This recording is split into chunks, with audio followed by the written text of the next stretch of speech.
The film begins with a young boy named Vasili Zaitsev receiving a lesson in hunting from his grandfather.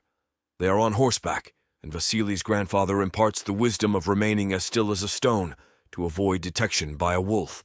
In a moment of dramatic timing, a wolf charges toward their horse, and a frightened Vasili is instructed to pull the trigger.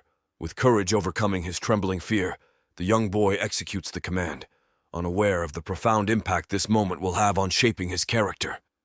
The scene then transitions to 1942, amidst the ongoing turmoil of World War II. The Nazis, having conquered Europe, are advancing towards the oil-rich lands of Asia through the Soviet Union. The advance faces obstacles from the heavily defended city of Stalingrad, guarded fiercely by the soldiers of the Russian Red Army. Amidst the escalating conflict within Stalingrad, a reinforcement unit is sent to support the Red Army. Among the soldiers preparing for deployment is Vasili Zaitsev. In the role of Vasili, now a seasoned sniper, he keenly observes civilians being forcibly displaced to accommodate more soldiers. After a brief journey, they arrive in the city and are directed onto boats heading to the front line. The grim reality of the battlefield becomes apparent. The Nazis have overwhelmed the defenders, and the incoming reinforcement soldiers are unwittingly sent on a perilous mission. As the gravity of the situation dawns on the soldiers, some attempt to escape, only to be ruthlessly shot by their comrades for desertion. Seizing the opportunity, the Germans opened fire, injuring a significant portion of the unprepared reinforcements. Upon reaching the dock, the surviving soldiers are hastily organized into pairs, with only one of them being equipped with a rifle. Vasili finds himself armed with just a few bullets and is tasked with joining the fray to assist his comrades. Upon parting ways with his assigned partner, Vasili quickly realizes that his survival hinges on resourcefulness and adaptability.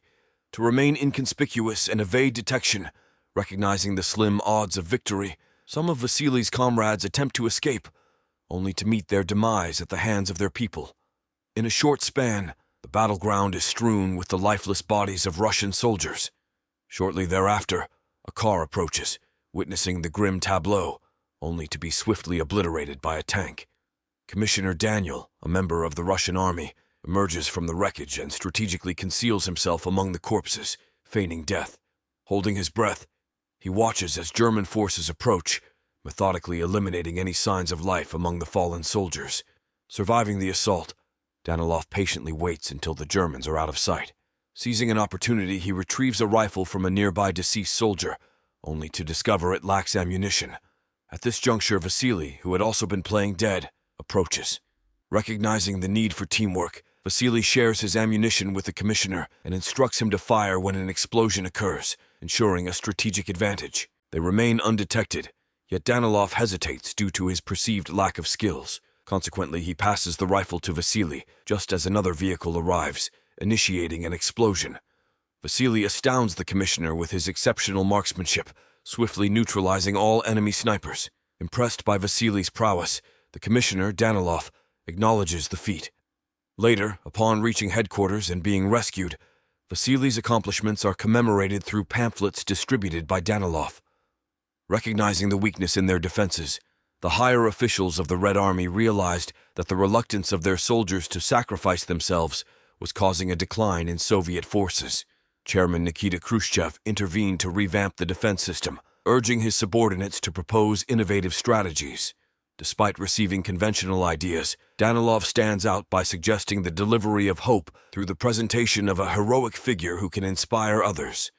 Startled by the call for everyone to defend their motherland, Khrushchev inquires if Commissioner Danilov can fulfill this duty.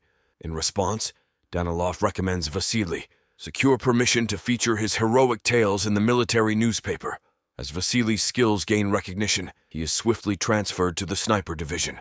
His heroic exploits became widely known, transforming him into the face of the Russian army and a propaganda symbol.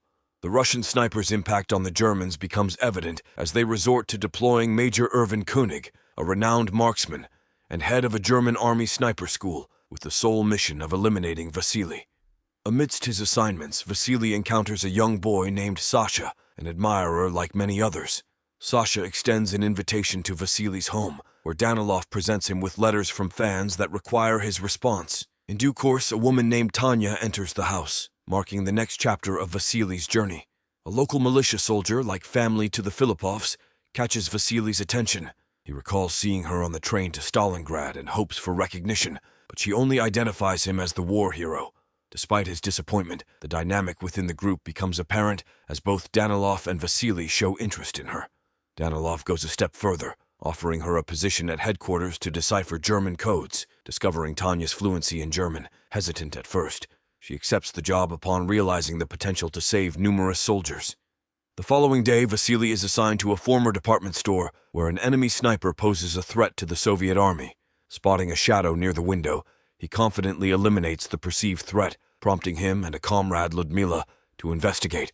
However, they soon realize it was a clever decoy to draw the enemy sniper in. Vasili discovers a discarded cigarette and deduces that the sniper is still present. Out of nowhere, a formation of aircraft soars above, unleashing bombs on the nearby structures and instigating fear in Ludmila. Despite Vasili's attempts to calm her, she hastily flees, leading the enemy sniper, Koenig, to easily spot and fatally shoot her. The scene shifts to Koenig returning to his hideout, where Sasha, a local kid, provides information about Vasili in exchange for food. Upon learning of Koenig's purpose, the Red Army hires Kulikov, Koenig's former student, to assist Vasili. Together with Volodya, a member of the sniper team, they enter an abandoned building with a strategically placed body designed to appear as the enemy sniper. Suspecting a trap, they believe they are on the right track and move to a different area. The enemy opens fire, but they manage to reach a safe zone without casualties. After preparing for dinner, two individuals, Voloha and another companion, set the table. Voloya rushes to retrieve soup from another room, but is captured by the enemy in the process. Refusing to disclose Vasili's whereabouts, he is forced into a German uniform and sent back as a disguised repairman. Without hesitation, Kulikov intentionally shoots Volosha, betraying their location. To further mislead the enemy, Kulikov raises a helmet as a decoy for Koenig to shoot, hoping to reveal his location. However, Koenig detects their ruse, prompting a hasty relocation. During their move, Koenig kills Kulikov, dampening the team's morale. Despite the toll on their spirits and the multiple casualties, Khrushchev persistently urges Danilov to continue the sniper face-off.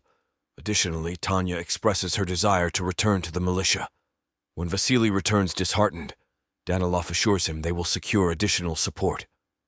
Receiving intelligence on Koenig, Vasili is asked to persuade Tanya to stay at the headquarters. In the attempt, he discovers Tanya's strong motivation to join the militia due to her parents' execution by the Germans. Understanding her resolve, Vasili supports her decision and even offers her Kulikov's rifle. Meanwhile, at the hideout, Koenig, with Sasha cleaning his shoes, inquires about Vasili's whereabouts. The next day, Koenig eagerly awaits Vasili at a location Sasha provided. When Vasili and his comrades stealthily navigate through pipes, Koenig senses their presence. As they emerge, Koenig swiftly takes a shot, forcing Vasili to drop his rifle and seek cover behind a rock. Injured, Vasili instructs his comrade to return to headquarters, alerting Tanya and Danilov to the situation. In a dire situation, without hesitation, Tanya rushes to rescue Vasili at the pipe's end. Vasili, relentlessly attempting to retrieve his weapon using a knife and a rope, finds himself thwarted by Koenig. Just then, a bombing rattles the building, showering shards of glass. Seizing the opportunity, Koenig gains a clear view of Vasili. Tanya enters through the pipe, but Vasili urges her to stay back, pointing out Koenig's location on a piece of glass being used for observation. He instructs her to reflect light with another glass fragment. Tanya successfully blinds the enemy momentarily, allowing Vasili to grab his weapon and shoot Koenig's hand before both parties withdraw. Later in the evening, Vasili and Tanya celebrate this modest triumph with their comrades. The next day, Vasili expresses his desire to Danilov to become a regular soldier, citing the challenges posed by both Koenig and burdened by the title of a war hero. Vasili is resistant, but Danilov manipulates him through Sasha, revealing his role as a double agent. With Sasha's intel, they pinpoint Koenig's exact location, assigning Vasili a final mission. In the subsequent scene, Vasili skillfully blends in with the lifeless bodies on the ground, embodying the stillness his grandfather had taught him during their hunting lessons. As he waits for Koenig, memories of his childhood hunting lessons flash before his eyes. Exhausted, Vasili dozes off, only to have his sniper log pilfered by a looting German officer. The German command misinterprets the log, intending to send Koenig home, assuming his death benefits Soviet propaganda. Despite this, Koenig believes in Vasili's survival. Headquarters announces Vasili's death, causing chaos. Simultaneously, Koenig discloses Vasili's location to Sacha, hoping to capture him. Danilov prepares an announcement of Vasili's presumed death. Unexpectedly, Vasili reappears, learning that Tanya seeks to assassinate Koenig. In haste, Vasili and Danilov rush to rescue her, and fortunately find her unharmed. Overjoyed at Vasili's survival, Tanya expresses her happiness by planting a kiss on his lips. However, this unexpected display of affection makes Danilov, a jealous witness, momentarily forget his responsibilities towards the troop. He hastily returns to headquarters and falsely declares Vasili a traitor. Meanwhile, Koenig, now assured of Vasili's existence, takes a dark turn. He kills Sasha and hangs him, presenting the gruesome scene to Vasili and Tanya. Enraged by Sasha's death, Tanya is eager for revenge, but Vasili, determined to settle the score, vows to kill Koenig. He instructs her to evacuate Sasha's mother Danilov, and Tanya grapple with the difficult task of breaking the news to Miss Filippov about Sasha. In a moment of desperation, they fabricate a story, telling her that Sasha has joined the Germans. Despite the lie, Miss Filippov clings to the hope that her son is safe and decides to escape, utilizing the special pass provided by Danilov. During their attempt to board a boat, an explosion occurs, injuring Tanya and causing her to lose consciousness. The doctor, doubtful of her survival, denies her entry onto the boat. Undeterred, Mrs. Filippov persuades the personnel by presenting a fabricated past, convincing them to allow Tanya on board. Meanwhile, an unaware Danilov encounters Vasili and shares the tragic news of Tanya's supposed death. Consumed by guilt and regret, Danilov blames himself and contemplates giving up on life. In a surprising turn, he exposes himself to Koenig, the enemy sniper, who seizes the opportunity and swiftly eliminates him. This unexpected move not only ends Danilov's life, but also reveals Vasili's position. Observing Vasili patiently awaiting him, Koenig, resigned to his fate, allows Vasili to take the shot, resulting in Koenig's demise during their encounter. After the tumult settles, Vasili retrieves his rifle and respectfully places it next to Danilov's lifeless body. 2 months later, with Stalingrad liberated from the Germans, Vasili receives a letter from Tanya, sharing that she is recovering at the field hospital. Eager to reunite with her, he visits the address mentioned in the letter. The movie concludes with a poignant reunion between Vasili and Tanya,